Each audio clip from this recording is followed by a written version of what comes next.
Bismillahirrahmanirrahim. Assalamualaikum warahmatullahi wabarakatuh.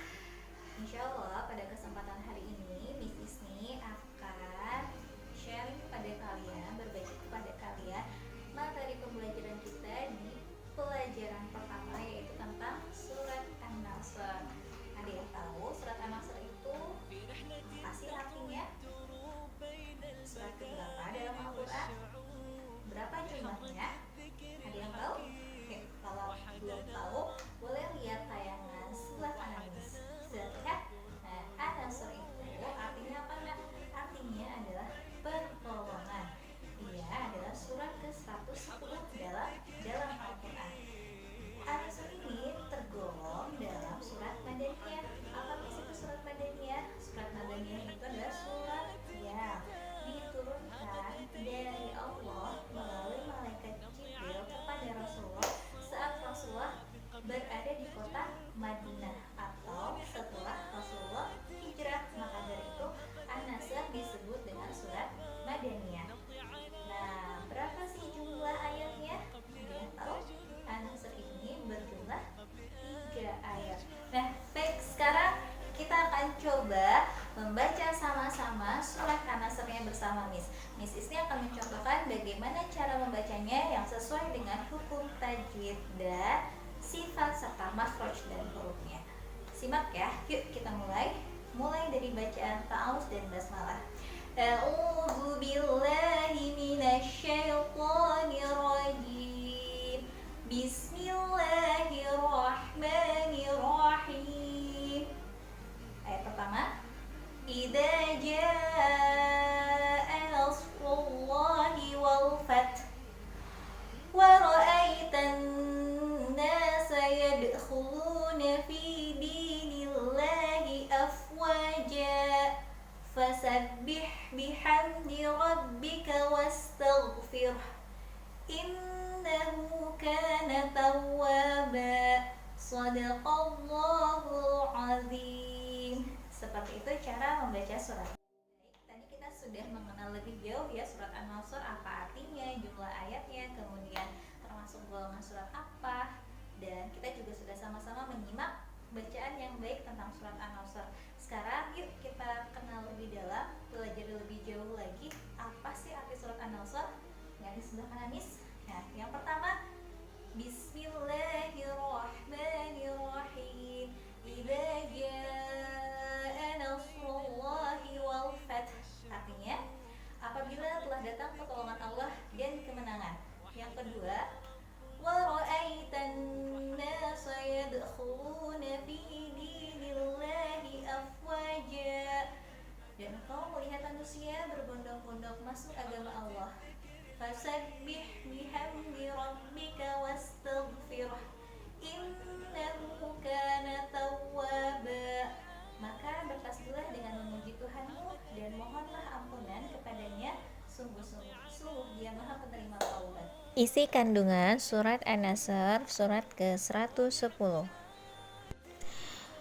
Surah An-Nasr menjelaskan perintah Allah Subhanahu wa taala kepada Nabi Muhammad SAW untuk bertasbih dan memuji Allah Subhanahu wa taala ketika mendapatkan pertolongan dan kemenangan dari Allah Subhanahu wa taala. Ketika peristiwa Fathu Makkah, beliau melihat orang-orang memeluk Islam secara berbondong-bondong. Nabi Muhammad SAW juga diperintahkan untuk meminta ampunan Allah untuk dirinya dan orang-orang beriman. Allah Subhanahu wa taala Maha penerima tobat. Allah Subhanahu wa taala akan menerima tobat hamba-hambanya. Allah Subhanahu wa taala akan memaafkan kesalahan-kesalahan yang mereka lakukan. Dari isi kandungan surah An-Nasr dapat diambil beberapa pelajaran sebagai berikut. Yang pertama, pertolongan Allah Subhanahu wa taala selalu ada untuk orang-orang yang beriman.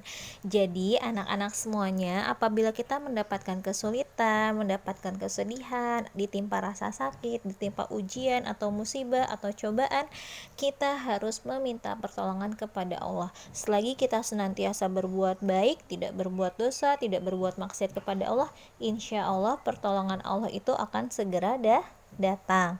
Yang kedua adalah perintah untuk bertasbih dan memuji Allah Subhanahu wa taala ketika mendapatkan kegembiraan. Nah, kalau kalian dapat hadiah, dapat nilai baik, dapat kegembiraan yang membuat hati kalian gembira, apapun itu, jangan lupa ucapkan hamdalah dan perbanyaklah zikir subhanallah walhamdulillah wala ilaha illallah wallahu akbar, subhanallah wa bihamdi dan lain sebagainya. Ucapkan tasbih dan ucapkan tahmid. Subhanallah walhamdulillah. Yang ketiga, perintah untuk bertobat kepada Allah Subhanahu wa taala jika melakukan kesalahan. Nah, ini juga adalah perintah yang Allah tunjukkan dalam surat An-Nasr untuk kita semua.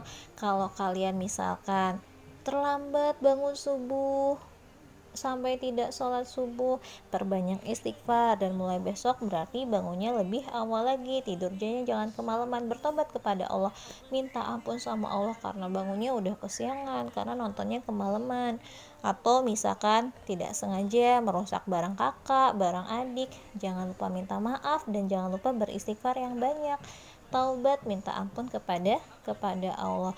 Dan kalau misalkan kemarin-kemarin ada yang masih gak sengaja misalkan berkata bohong atau tidak benar karena takut dimarahi, takut gak punya teman, perbanyak istighfar dari sekarang, astagfirullah, astagfirullah, astagfirullah, berulang berkali-kali, karena Allah akan menerima taubat kita, mengampuni kesalahan kita. Kalau Allah sudah mengampuni, menerima kesalahan, insya Allah rahmat dan kasih sayang Allah akan melimpah ruah, melimpah amat sangat banyak kepada kita sebagai hambanya seorang muslim, seorang yang beriman. Demikian penjelasan isi kandungan surah An-Nasr. Terima kasih. Nah, apa sih itu peristiwa Fathu Makkah? Ada yang sudah tahu ataukah belum tahu? Yuk kita sama-sama nonton film Dodo Syamil tentang peristiwa Fathu Makkah agar kalian lebih paham kenapa surat ini Allah turunkan dan peristiwa apakah yang menyebabkan turunnya surat An-Nasr. Nah, kita simak sama-sama tayangan Fathu Makkah. Baiklah, Fathu Makkah adalah peristiwa pembebasan kota Mekah oleh Nabi Muhammad SAW beserta kaum muslimin dari cengkraman orang kafir Quraisy. Terjadi pada tahun 630 Masehi atau bertepatan dengan 10 Ramadan 8 Hijriah. Ketika itu, Rasulullah SAW dengan kekuatan tidak kurang dari 10.000 orang pasukan berangkat dari Madinah setelah asar. Ini adalah sebuah operasi militer rahasia yang tidak diketahui orang-orang kafir Quraisy di Mekah. Pak Guru, apa penyebabnya sehingga Nabi mengerahkan pasukan sebesar itu? Awalnya adalah tindakan pengkhianatan dari orang-orang Bani Bakr terhadap perjanjian damai Hudaibiyah yang disepakati oleh kaum muslimin dan kafir Quraisy. Pada suatu malam, di satu tempat dekat mata air bernama Al-Watir, sekelompok orang dari Banu Khuza'ah yang merupakan salah satu suku pendukung dan pembela Nabi Muhammad SAW tengah beristirahat. Sebagian dari mereka ada yang tertidur, sebagiannya lagi ada yang tengah melaksanakan sholat. Namun, tanpa mereka sadari, di balik rimbunan semak dan pohon, ada mata-mata yang mengintai. Kalian siap? Siap! Lalu malam yang sunyi itu pun dipecahkan dengan teriakan keras. Serang!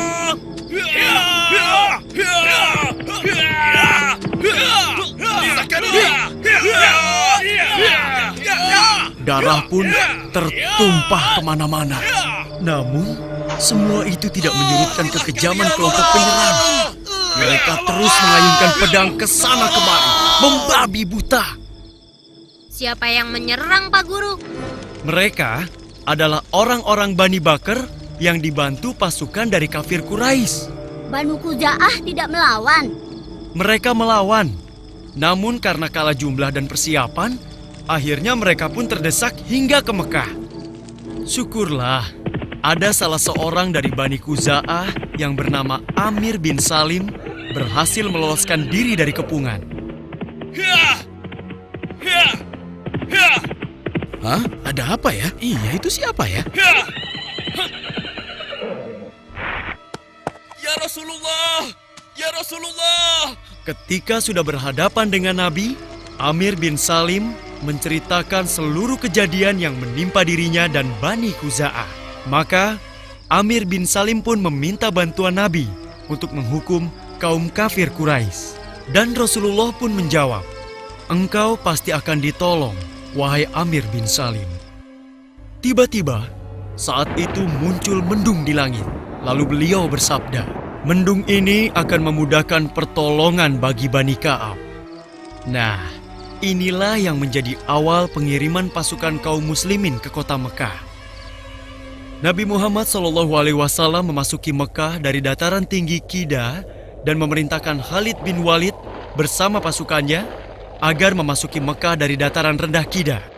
Akhirnya, kaum muslimin memasuki Mekah tanpa mendapatkan perlawanan, kecuali Khalid bin Walid. Ia menghadapi sejumlah kaum musyrikin yang di antara mereka terdapat Ikrimah bin Abu Jahal. Khalid memerangi mereka dan berhasil membunuh 24 orang dari Quraisy dan 4 orang dari Khuzail. Nabi Muhammad SAW mulai memasuki kota Mekah dengan menunggangi unta dan mengenakan sorban berwarna hijau di tubuhnya. Rasulullah terus menundukkan kepalanya sampai menyentuh punggung unta.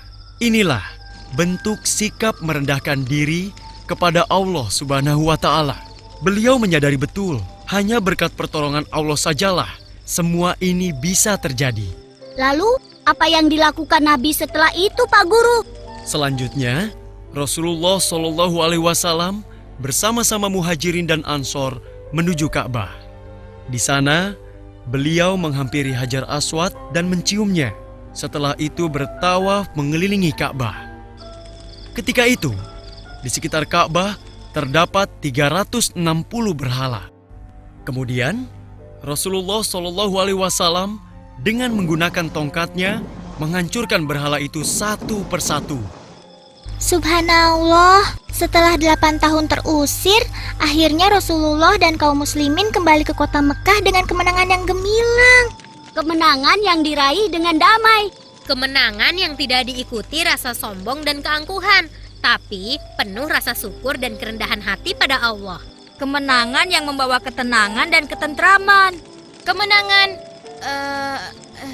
apa ya? Wah, susah deh kalau dapat giliran yang terakhir. Aduh, apa ya? Nah, kemenangan yang menandai bahwa tugas Nabi mau selesai. Hah? Jangan asal kamu, Dok. Iya nih, nggak pakai mikir kalau ngomong. Kalian jangan marah dulu. Apa yang dikatakan Dodo bisa jadi benar juga. Hah? Maksudnya, Pak? Begini. 3 tahun setelah Fatu Mekah, tepatnya pada tanggal 12 Rabiul Awal tahun 11 Hijriah, Rasulullah SAW pun wafat. Meski masih ada beberapa peristiwa penting dalam kurun 3 tahun itu, namun dapatlah dikatakan peristiwa Fatu Mekah adalah salah satu tonggak terpenting dalam perjalanan dakwah Nabi. Inilah puncak kemenangan kebenaran atas kebatilan. Tuh kan, Dodo gitu loh.